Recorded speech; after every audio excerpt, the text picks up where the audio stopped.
Hello friends, स्वागत है आप सबका आपके अपने यूट्यूब चैनल ज्ञान मार्ग क्लासेज में।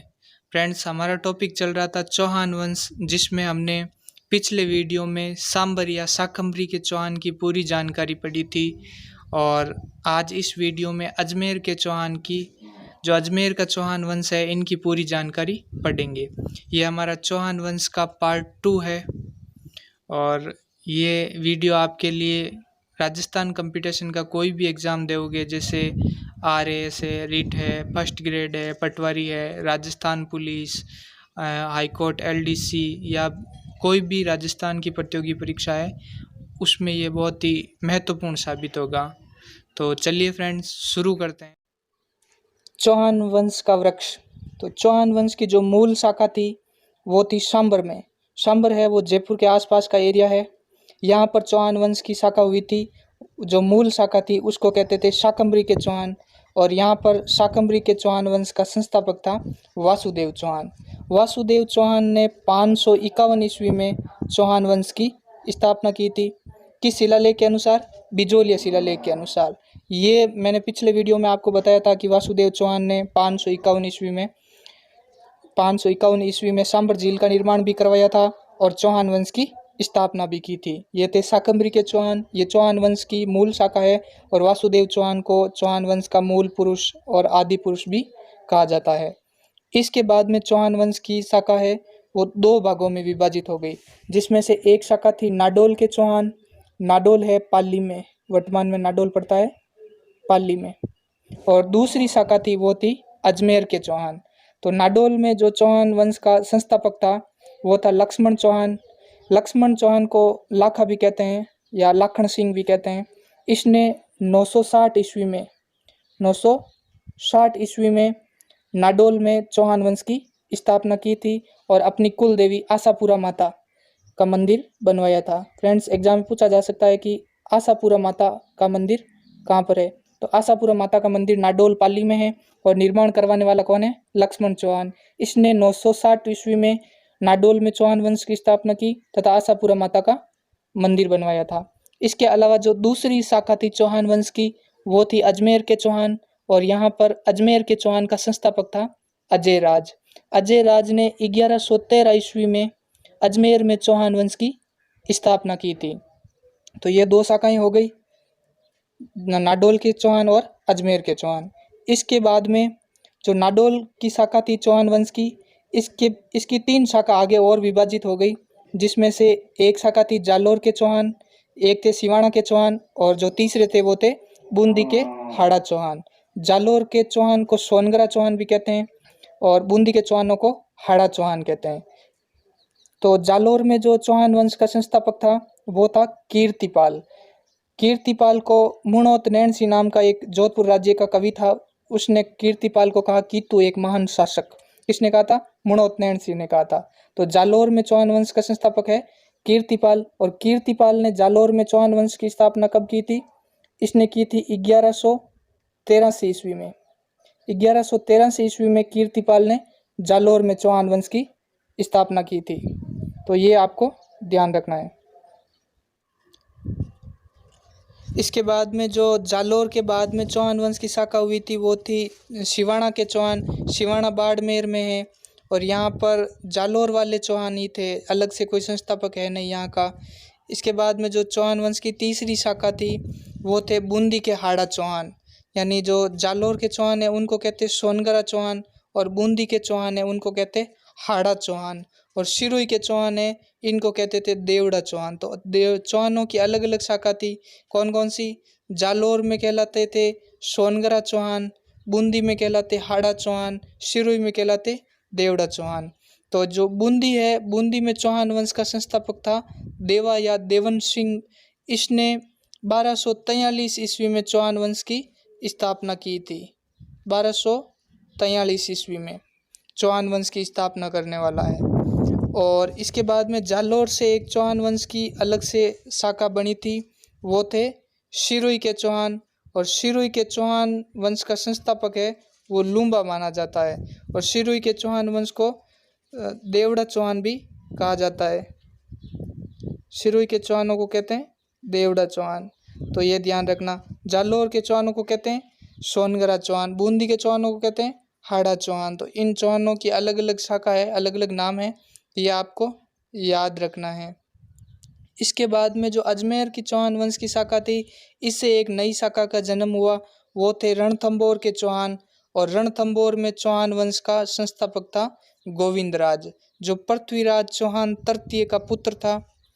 पृथ्वीराज चौहान तृतीय है वो मोहम्मद गोरी से हार जाता है। इसके बाद में भारत में जो मुस्लिम सत्ता स्थापित हो जाती है। तो जो पृथ्वीराज चौहान का पुत्र है गोविंदराज, वो अजमेर छोड़ के रणथंभौर चला जाता है और इसने 1194 ईस्वी में रणथंभौर में चौहान वंश की स्थापना करता है। तो फ्रेंड्स, ये आपको ध्यान रखना है। अजमेर में चौहान वंश का संस्थापक अजय राज था और अजय राज का शासनकाल 1113 ईस्वी से लेकर 1133 ईस्वी तक था। ये अजय राज पृथ्वीराज चौहान प्रथम का पुत्र था, जो चौहान वंश का दूसरा प्रतापी शासक हुआ था। फ्रेंड्स, ध्यान रखना, चौहान वंश का दूसरा प्रतापी शासक कौन था? अजय राज था। जबकि चौहान वंश का प्रथम प्रतापी शासक कौन था? हमने पिछले वीडियो में पढ़ा था विग्रहराज द्वितीय।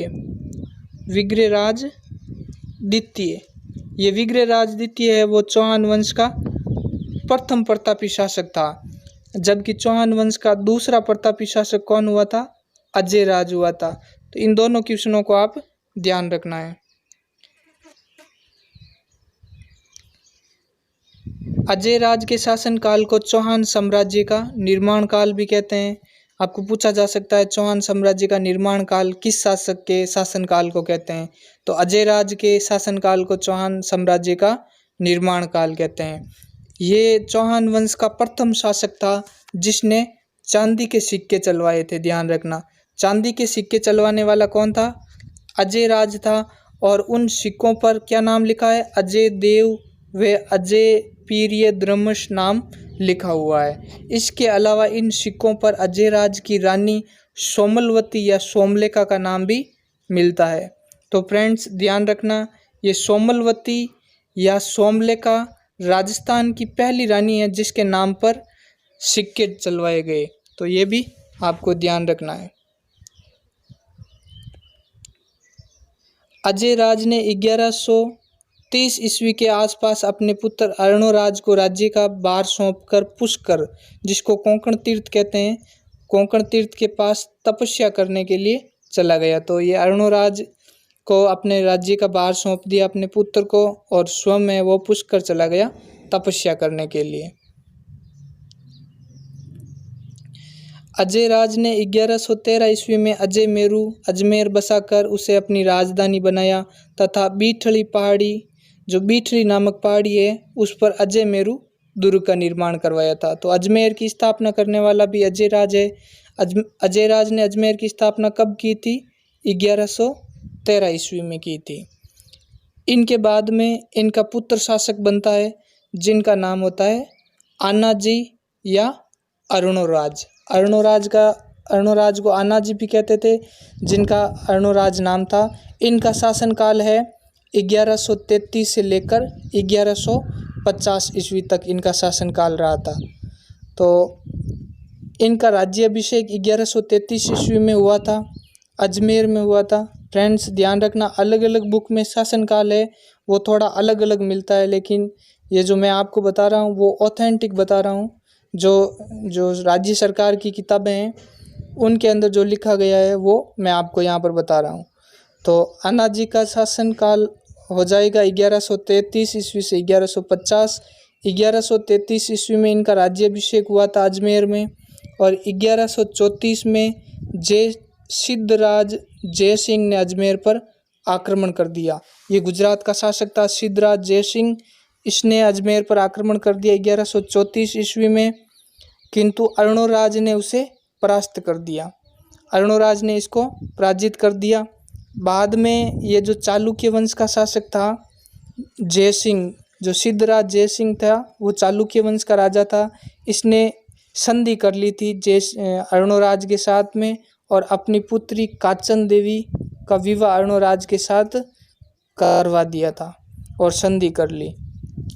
इसके अलावा अर्णोराज ने पुष्कर के अंदर एक वरा मंदिर का निर्माण भी करवाया था। जो एग्जाम में कई बार पूछा जाता है कि पुष्कर में वरा मंदिर का निर्माण किसने करवाया, तो पुष्कर में वरा मंदिर का निर्माण करवाने वाला है अर्णोराज। अर्णोराज के दरबार में 2 प्रकांड विद्वान रहते थे, इनके दरबारी कवि थे। वो एक था देवबोध और एक था धर्मघोष। देवबोध व धर्मघोष अर्णोराज के समय प्रकांड विद्वान थे, जो इनके दरबारी कवि भी थे। 1150 ईस्वी में अर्णोराज के बड़े पुत्र जगदेव ने इनकी हत्या कर दी थी। तो ये बहुत ही महत्वपूर्ण क्वेश्चन यहाँ पर बनता है कि चौहान वंश का पितृहंता किसको कहा जाता है। तो जगदेव को चौहान वंश का पितृहंता कहा जाता है, क्योंकि इसने अपने पिता अर्णोराज की हत्या की थी। जगदेव चौहान वंश का पितृहंता कहलाता है। इसके अलावा अर्णोराज का एक महत्वपूर्ण काम और है, वो है आना सागर झील का निर्माण करवाना। अर्णोराज ने अजमेर में आना सागर झील का निर्माण करवाया था। जो ये झील है वो नाग पहाड़ व तारागढ़ के मध्य स्थित है, जिसका निर्माण तुर्कों की सेना के संहार के बाद खून से रंगी धरती को साफ करने के लिए अर्णोराज ने 1137 ईस्वी में चंद्रा नदी के जल को रोककर करवाया था। फ्रेंड्स, जो अभी हम लूणी नदी कहते हैं उसको पहले चंद्रा नदी कहा जाता था। इस लूणी नदी या चंद्रा नदी के जल को रोककर अर्णोराज ने खून से रंगी हुई धरती को साफ करने के लिए अजमेर में आना सागर झील का निर्माण करवाया था। तो आपको पूछा जा सकता है आना सागर झील का निर्माण किसने करवाया। अर्णोराज ने करवाया। आना सागर झील का निर्माण कब करवाया गया? 1137 ईस्वी में करवाया गया, बिजोलिया शिलालेख के अनुसार। जहांगीर ने इसके पास में शाही बाग या दौलत बाग का निर्माण करवाया था। जो जहांगीर मुगल बादशाह था उसने इस आना सागर झील के पास में शाही बाग बनवाया, जिसको दौलत बाग भी कहते थे। लेकिन इस शाही बाग का वर्तमान में नाम क्या है? सुभाष उद्यान है। वर्तमान में ये शाही बाग है वो सुभाष उद्यान के नाम से जाना जाता है। इस झील के किनारे शाहजहां ने 5 बाहरेदरी का निर्माण करवाया था। बाहरेदरी बैठने की जगह होती है, इन्होंने संगमरमर की बाहरेदरी का निर्माण करवाया था।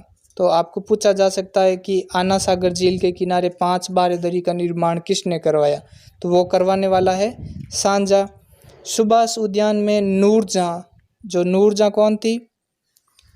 जहांगीर की पत्नी थी नूरजहां। इसकी माँ अस्मत बानो बेगम या अस्मत बेगम ने गुलाब से इत्र निकालने का आविष्कार भी किया था। गुलाब से इत्र निकालने का आविष्कार किसने किया? अस्मत बेगम ने किया था आना सागर झील के पास में सुभाष उद्यान में। विग्रहराज चतुर्थ या बिसलदेव चौहान वंश का एक महत्वपूर्ण शासक है, जो अजमेर के चौहान का बहुत ही शक्तिशाली शासक था। इसका शासनकाल है 1153 से लेकर 1163 ईस्वी तक। ये जो विग्रहराज चतुर्थ है इनकी 2 उपाधियां थी, जिनमें से एक उपाधि का नाम है कवि बांधव और दूसरी उपाधि का नाम है कट्टी बांधव। ये दोनों उपाधियां इनको दी गई क्योंकि ये विद्वानों का आश्रयदाता था। विद्वानों का आश्रयदाता होने के कारण इनको ये उपाधियां दी गई थी। ये खुद है बहुत बड़ा एक कवि था और विद्वान भी था। इसके साथ इसके दरबार में बहुत सारे साहित्यकार और विद्वान रहते थे। विद्वानों का आश्रयदाता होने के कारण इसको कवि बांधव या कट्टी बांधव की उपाधि दी गई। विग्रहराज चतुर्थ ने गजनी के शासक अमीर खुसरू शाह, जिसको हमीर कहते हैं, को हराकर हिंदू राजाओं को गजनी के शासन से मुक्ति दिलाई थी। विग्रहराज चतुर्थ ने जो गजनी का शासन था उसका अंत किया था और हिंदू राजाओं को गजनी के शासन से मुक्ति भी दिलाई थी। इन्होंने 1157 ईस्वी में दिल्ली के तोमर वंशीय शासक तंवर को पराजित कर अपने साम्राज्य में मिला लिया। तो फ्रेंड्स, ये विग्रहराज चतुर्थ है, इन्होंने दिल्ली के तोमर वंशीय शासक तंवर को पराजित किया था इससे पहले हमने पढ़ा था कि एक चौहान वंश का शासक था, सांबर के चौहानों का शासक था, उसका नाम था चंदनराज। चंदनराज ने भी दिल्ली के शासक तोमर वंशीय शासक को पराजित किया था, उसका नाम था रुद्रपाल या रुद्रसेन। रुद्रसेन या रुद्रपाल को पराजित करने वाला चंदनराज था, जबकि यहाँ पर विग्रहराज चतुर्थ ने भी तोमर वंशीय शासक को पराजित किया, जिसका नाम था तंवर। तो ये राजस्थान का प्रथम शासक है जिसने दिल्ली को अपने साम्राज्य में मिलाया था और दिल्ली को राजधानी भी बनाया था। अजमेर और दिल्ली दो राजधानियां थी विग्रहराज चतुर्थ की। विग्रहराज चतुर्थ के शासनकाल को चौहान वंश का स्वर्ण काल कहते हैं। ये इंपॉर्टेंट क्वेश्चन है, बहुत ही महत्वपूर्ण क्वेश्चन यहाँ से बन सकता है आपके एग्जाम की दृष्टि से कि चौहान वंश का स्वर्ण काल किसके शासनकाल को कहते हैं। तो विग्रहराज चतुर्थ के शासनकाल को चौहान वंश का स्वर्ण काल कहते हैं। दिल्ली से प्राप्त अशोक के शिलालेख पर बिसल देव के समय में एक और लेख लिखवाया गया। एक और शिलालेख लिखवाया गया 9 अप्रैल 1163 को उत्कीर्ण किया गया, जिसे शिवालिक स्तंभ लेख भी कहा जाता है। वेरी इंपॉर्टेंट क्वेश्चन है फ्रेंड्स, ध्यान रखना, बहुत ही महत्वपूर्ण क्वेश्चन है। और RAS 2013 में ये क्वेश्चन आया भी था कि शिवालिक स्तंभ लेख किसके समय उत्कीर्ण करवाया गया। तो शिवालिक स्तंभ लेख है वो विग्रहराज चतुर्थ के समय, या इनको बिसल देव भी कहते हैं, इनके समय ये लेख उत्कीर्ण करवाया गया। तो ये दिल्ली में स्थित है, इसका क्वेश्चन एग्जाम में पूछा गया है। ये जो मूल शिलालेख था वो अशोक का शिलालेख था जो दिल्ली से प्राप्त हुआ। उस अशोक के शिलालेख पर एक और लेख लिखवाया गया, किसके समय लिखवाया गया? विग्रहराज चतुर्थ या बिसल देव के समय लिखवाया गया, जिसका नाम क्या रख दिया? शिवालिक स्तंभ लेख रख दिया गया। तो ये महत्वपूर्ण क्वेश्चन आपको याद रखना है।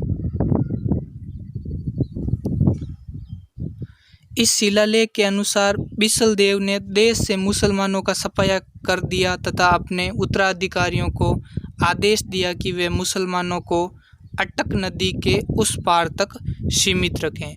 ये बात किस शिलालेख में लिखी गई है? शिवालिक स्तंभ लेख में लिखी गई है। विग्रहराज चतुर्थ ने संस्कृत भाषा में हरकेली या हरिकेली नामक नाटक की रचना की थी। बहुत महत्वपूर्ण क्वेश्चन है फ्रेंड्स, ध्यान रखना। हरिकेली या हरकेली नाटक कई बार एग्जाम में पूछा जाता है कि हरिकेली नाटक की रचना किसने की। तो हरिकेली नाटक की रचना करने वाला है विग्रहराज चतुर्थ है। ये कौन सी भाषा में लिखा गया? तो ये संस्कृत भाषा है। संस्कृत भाषा में एक नाटक है लिखा गया। और इस हरिकेली नाटक में किसका वर्णन है? तो महाभारत के समय अर्जुन तथा शिव के मध्य एक युद्ध हुआ था, उस युद्ध का इसमें वर्णन किया गया है।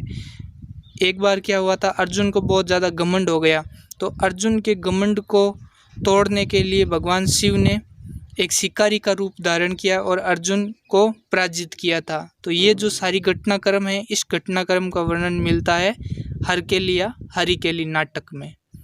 तो आपको पूछा जा सकता है कि ये नाटक है किसके द्वारा लिखा गया? विग्रहराज चतुर्थ के द्वारा लिखा गया।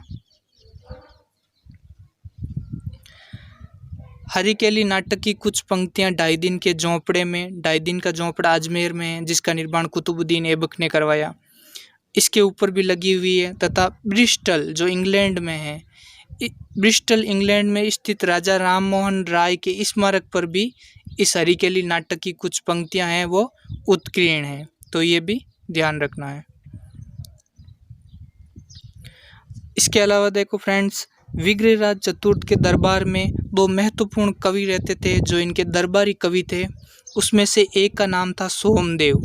सोमदेव बहुत ही महत्वपूर्ण ग्रंथ की रचना करता है। उस ग्रंथ का नाम है ललित विग्रहराज। ये एग्जाम में पूछा गया क्वेश्चन है, तो आपको पूछा जा सकता है और ललित विग्रहराज नामक ग्रंथ की रचना किसने की? तो ललित विग्रहराज नामक ग्रंथ की रचना करने वाला है सोमदेव। इसके अलावा एक और दरबारी कवि थे जिनका नाम था नरपति नाले।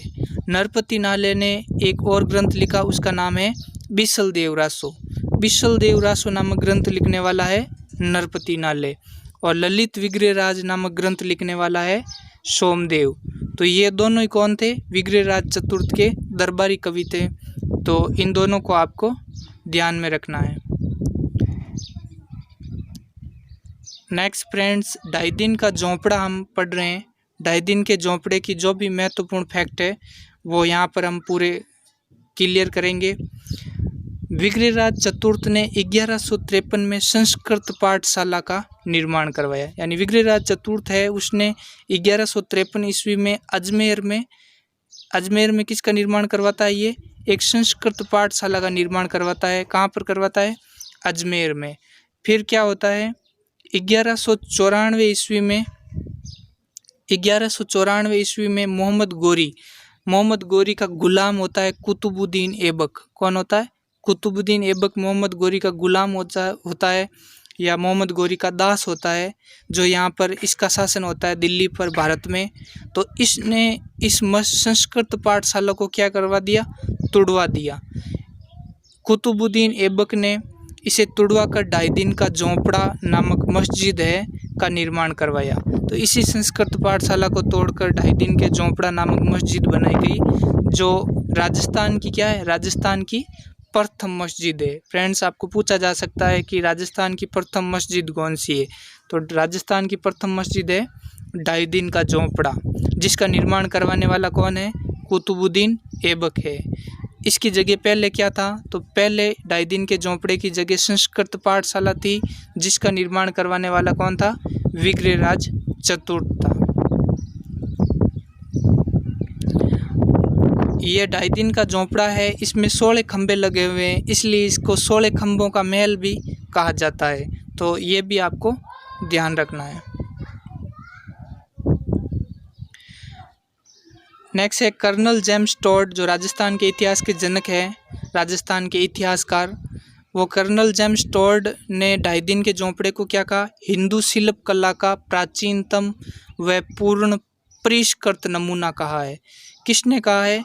कर्नल जेम्स टोड ने ढाई दिन के झोंपड़े को क्या बोला है? हिंदू शिल्प कला का प्राचीनतम व पूर्ण परिष्कृत नमूना कर्नल जेम्स टोड ने इसको बोला है। इसके अलावा यहाँ पर ढाई दिन का पंजाब शाह पीर का उर्स लगता है, इसलिए इसको ढाई दिन का झोंपड़ा भी कहा जाता है। ढाई दिन का झोंपड़ा क्यों कहते हैं? क्योंकि यहाँ पर ढाई दिन का पंजाब शाह पीर का क्या लगता है?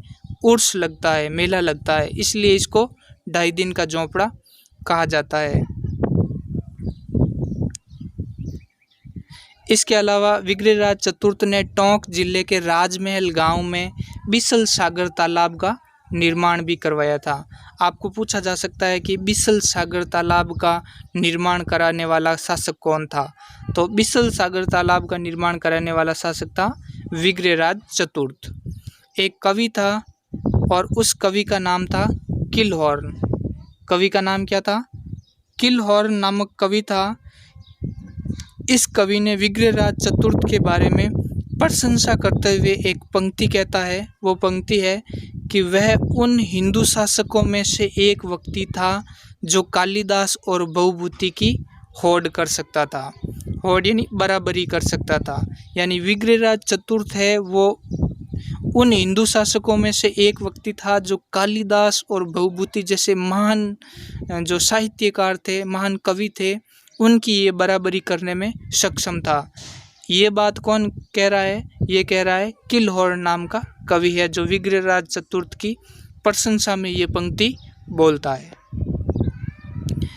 इसके अलावा फ्रेंड्स, बिसलदेव है, ये विग्रहराज चतुर्थ, इन्होंने इनके एक दरबारी कवि थे और उन दरबारी कवि का नाम था धर्मघोष। इन धर्मघोष के कहने पर एकादशी के दिन पशु बलि के ऊपर भी रोक लगवाई थी। ये किसने लगवाई थी?